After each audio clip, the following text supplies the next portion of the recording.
Notícia que circula hoje é de que o governo do presidente Lula deve afrouxar a meta fiscal das estatais para poder acomodar as despesas do plano de reestruturação dos Correios. Olha essa notícia, gente. O governo vai afrouxar as metas fiscais por conta das estatais para acomodar o plano de reestruturação dos Correios. Quando a gente fala em plano de reestruturação dos Correios, você pode imaginar que os Correios não estão bem, não estão nada bem, estão péssimos, e que vão ser reestruturados. O que é reestruturar? Vão se tornar uma empresa sólida. Não! Esse dinheiro é para pagar dívida, esse dinheiro é para pagar dívida com o fornecedor, esse dinheiro é para pagar coisa que está pendurada. Não vai ter investimento.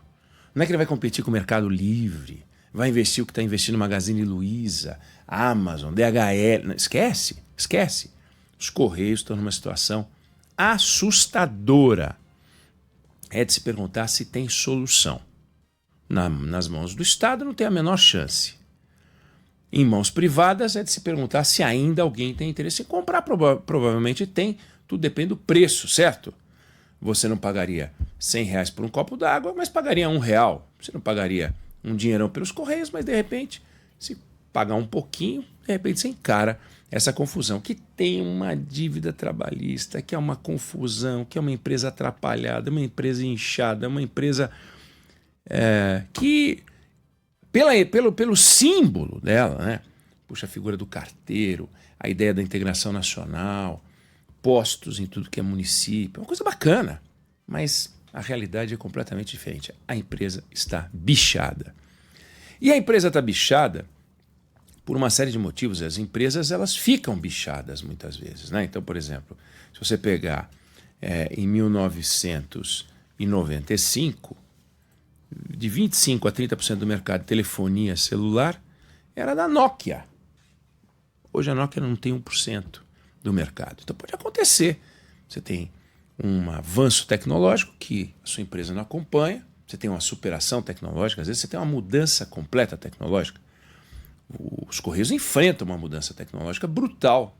Ninguém mais escreve carta, ninguém mais manda telegrama.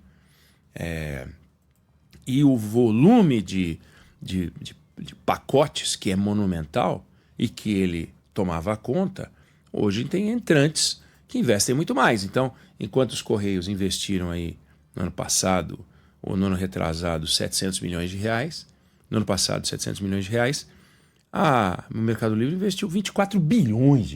Quer dizer, entendeu? Um ano de Correio, 15 dias no Mercado Livre. Menos até de 15 dias no Mercado Livre. Não dá para competir. Não dá para competir. Não é o que faz a Petrobras, percebe? Por que a Petrobras é player? Porque ela investe. Está investindo menos. Fez um plano, anunciou o plano de negócios hoje, mas está.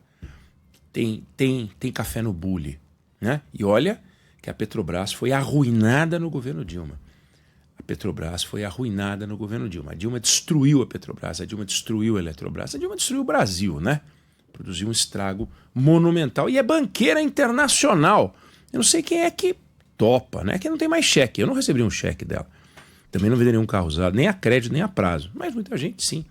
Não que ela não seja pessoa íntegra, ela só foi uma péssima presidente, é diferente.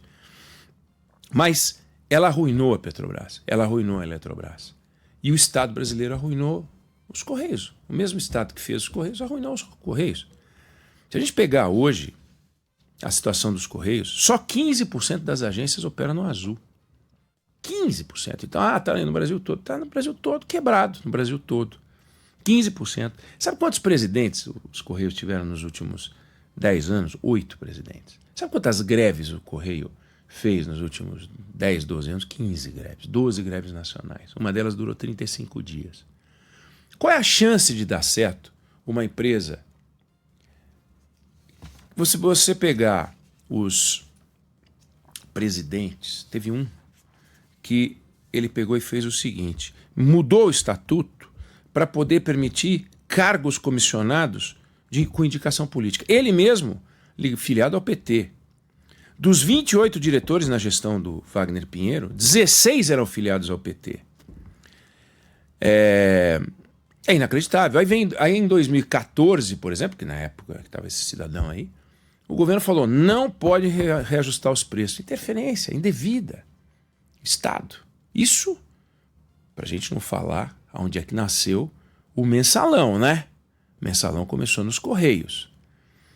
Os Correios, com indicação política. Ora, teve presidente que foi deputado federal, teve presidente que foi filiado, aí entrou o maluco do Bolsonaro e botou general, como se um general tivesse uma virtude de entender do mercado não é de correspondência, porque há muito tempo os Correios não mexem com correspondência, é mercado de logística. Ah, não, ele é general ele entende de logística, entende o caramba. Não entende nada de logística. É um mercado muito difícil, muito complicado. Se fosse fácil, os Correios não estariam como estão. Então a gente tem uma empresa com um custo administrativo brutal, muito maior do que as concorrentes. Uma receita em queda, se você pegar o volume transportado pelos Correios, que é uma forma de medir a participação no mercado, os Correios já tiveram 2/3 do mercado. Outro dia, né? Antes era monopólio. Agora não tem 40%, 38%, 40% do mercado. Só que demora mais para entregar do que os outros. O preço é competitivo, mas demora mais para entregar. Então é um negócio muito complicado. A gente tem uma empresa que deu prejuízo em 2023 da ordem de 600 milhões de reais. No ano passado, o prejuízo que tinha sido de 600 virou 2.600. 2.600. E esse ano vai beirar os 6 bi. Então você vê que é uma situação absurda. As despesas subiram de 1,2 bilhão de reais em 2022, 2021 para o triplo. Triplicou. Quer dizer, é uma desordem, é uma baderna. Aí no governo Bolsonaro resolveram privatizar os Correios. Aí entrou o governo Lula. Não vamos mais privatizar. Tira da lista de privatização, tal. Veja, quando você vai privatizar, você tem um motivo para privatizar. Você chega à conclusão de que nas mãos do Estado não vai. Quando você tira da lista de privatização, você também tem um motivo para tirar. Você diz, chá comigo, vou mostrar que nós é bom.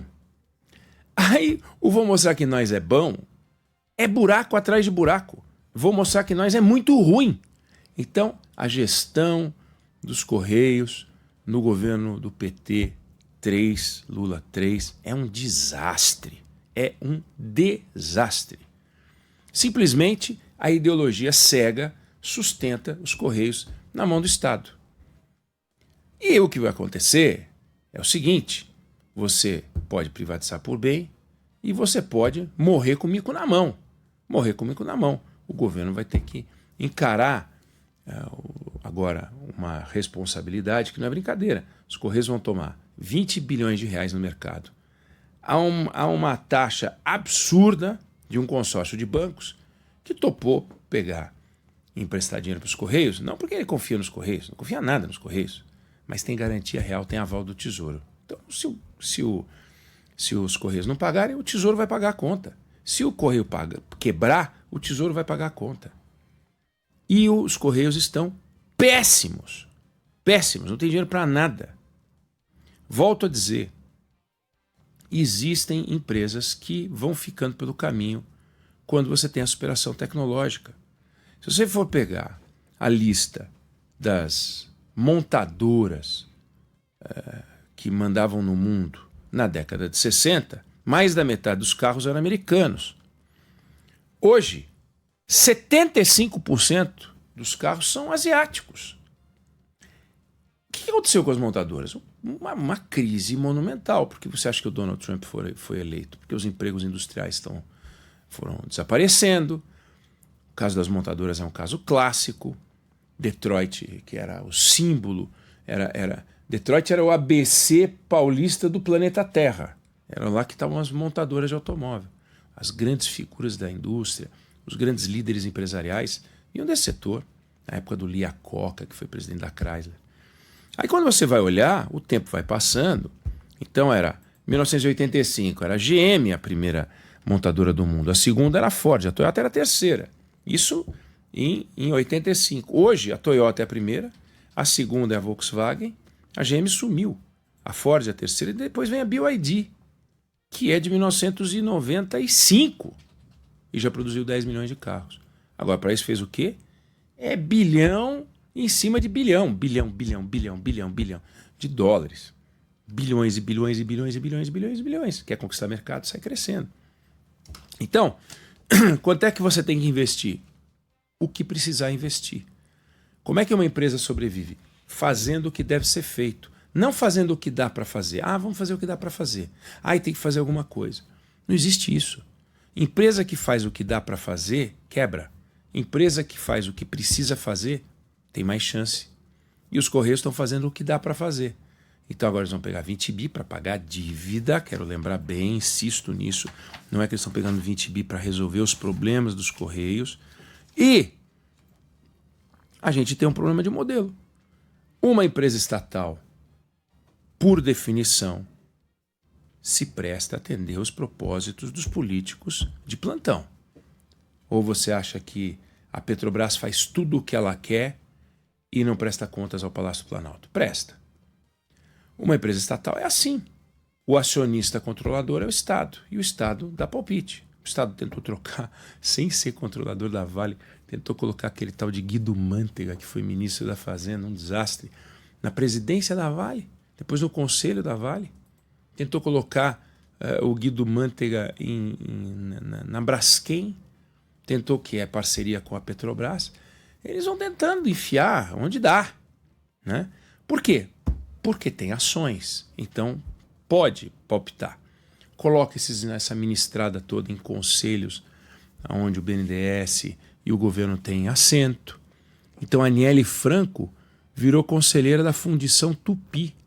Não tem a menor ideia de como, se o carro dá ré ou não dá ré. Ela é jornalista, que nem eu. Não tem a menor ideia de como funciona o mercado da Fundição Tupi. Não existe mercado de motores, ela não entende nada disso. Aí ela virou conselheira, assim como o Carlos Lupe. Carlos Lupe, que era o ministro da Previdência, fez a maior lambança à frente da Previdência, era conselheiro da Fundição. Que conselho o Carlos Lupe pode dar para alguém? Que conselho a Aniele Franco pode dar para alguém no campo de motores de automóvel? Me diga, se realmente ligaria para ela para perguntar alguma coisa? Se ligaria para mim para perguntar alguma coisa? Ainda se falasse, olha, o Reginaldo Leme. Olha, eu até entenderia, Reginaldo Leme. Agora, a Aniele Franco faz o menor sentido. Mas é um jeito de aumentar salário daquela turma toda ali. Então põe na Itaipu Nacional, vai botando nos conselhos, porque é o Estado, é o governo fazendo das suas. Como também fez o governo Bolsonaro, mesma lambança. Então tem um problema de modelo. Empresa estatal tem um defeito que, além dos integrantes do conselho de administração, tem um acionista que tem interesses políticos. O acionista de uma empresa privada, o que ele quer é lucro e dividendo. O acionista da empresa governamental, ele quer voto. Então ele prefere, como a Dilma fez, segurar o preço do petróleo e quebrar a Petrobras para não ter impacto na inflação. Veja que absurdo. Como é que uma empresa pode ser solidária no combate à inflação? Isso é ridículo. A empresa tem que buscar o máximo lucro com o menor custo para dar a maior rentabilidade para o acionista na forma de pagamento de lucro e dividendos, o que é bom para todo o país, porque paga mais imposto e a distribuição de lucro gera um apetite por investimento e o país sai ganhando. Se todas as empresas derem lucro, todas as empresas vão perceber que vale a pena investir naquele negócio, redobram a aposta e investem cada vez mais. Se o lucro cai, se as empresas começam a não lucrar, elas não investem. Correios está aí, caindo aos pedaços, um desastre horroroso. E agora a notícia de que o governo, olha só o efeito devastador disso, o governo vai afrouxar a meta fiscal das estatais por causa dos Correios. Você percebe a vergonha? Não vamos privatizar, para fazer o quê? Essa lambança